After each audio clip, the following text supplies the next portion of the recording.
नमस्कार दोस्तों, स्वागत है आपका आपके फेवरेट यूट्यूब चैनल बुककिड़ा में।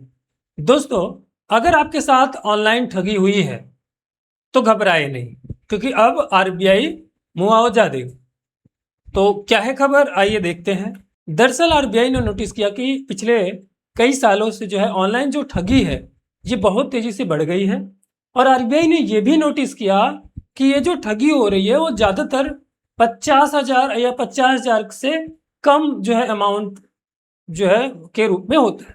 तो आरबीआई ने सोचा कि क्यों ना हम जो है उन जो ग्राहक हैं उनको कंपनसेट करें, मतलब उनको मुआवजा दे, जिससे कि उनको जो है जो इतना ज़्यादा फाइनेंशियल लॉस जो है उनको थोड़ा सा कम हो। ठीक है, बेसिकली ग्राहकों को राहत देने के लिए आरबीआई ने ये जो है कदम उठाया है। तो दोस्तों, इसमें क्या है कि एक लिमिट है दोस्तों 50,000 रुपए की। ठीक है, तो अगर मान लीजिए कि 50,000 रुपए या 50,000 रुपए से कम की अगर ठगी होती है तभी जो है आपको मुआवजा मिलेगा। पहली कंडीशन ये। अब दूसरी कंडीशन ये कि मुआवजा कितना मिलेगा। तो भाई, जो भी ठगी हुई है उसका 85% जो है आपको मुआवजा मिलेगा, लेकिन उसमें भी अधिकतम सीमा लगाई गई है 25,000 रुपए। मतलब जो भी आपके साथ ठगी हुई है उसका 85% निकालो और उसका 85% 25,000 से कम आता है तब तो जो भी अमाउंट 85% निकालने पे आ रहा है वो आपको मिल जाएगा मुआवजे के रूप में। लेकिन अगर 25,000 रुपए से ज़्यादा आ रहा है 25% निकालने पे, तब दोस्तों आपको जो है 25,000 रुपए जो है मुआवजा मिलेगा। अच्छा, जो भी मुआवजा आपको जो है मिलेगा उसमें से भी दोस्तों 75% हिस्सा तो आरबीआई देगा, यानी कि रिजर्व बैंक ऑफ इंडिया देगा। और जो 25% वाला हिस्सा है उसमें से, ठीक है, वो दोस्तों वो आपका बैंक देगा, जिस बैंक में आपका अकाउंट है।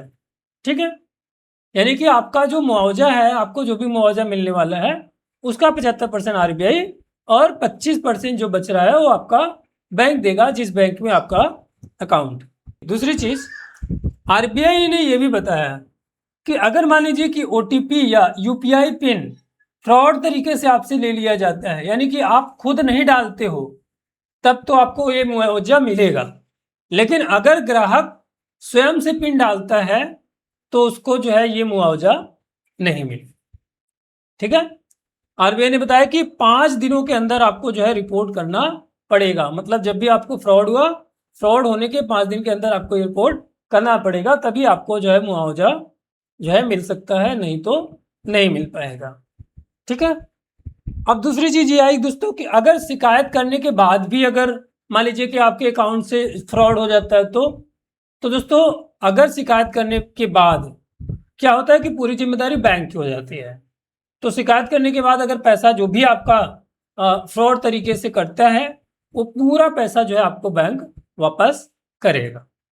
ठीक है, तो दोस्तों ये जो गाइडलाइन है पहले मार्च में बेसिकली आई थी, और अब जो है दोस्तों फिर ये गाइडलाइन में थोड़े से चेंजेस के साथ में ये गाइडलाइन अब आई है। ठीक है, तो बेसिकली जुलाई में ये गाइडलाइन जो है लागू होना था, लेकिन बैंकों का कहना है कि उनको थोड़ा और टाइम चाहिए। तो ये जो गाइडलाइन है अभी 1 जनवरी 2027 से जो है लागू होगा। ठीक है, तो दोस्तों ये थी इम्पोर्टेंट वीडियो। आपको हमारी वीडियो कैसी लगी, और आरबीआई का ये जो नया नियम है, नई गाइडलाइन है, इसके बारे में आप क्या सोचते हैं, प्लीज़ कमेंट करके जरूर बताएं। मिलते हैं नेक्स्ट वीडियो के साथ, तब तक के लिए जय हिंद।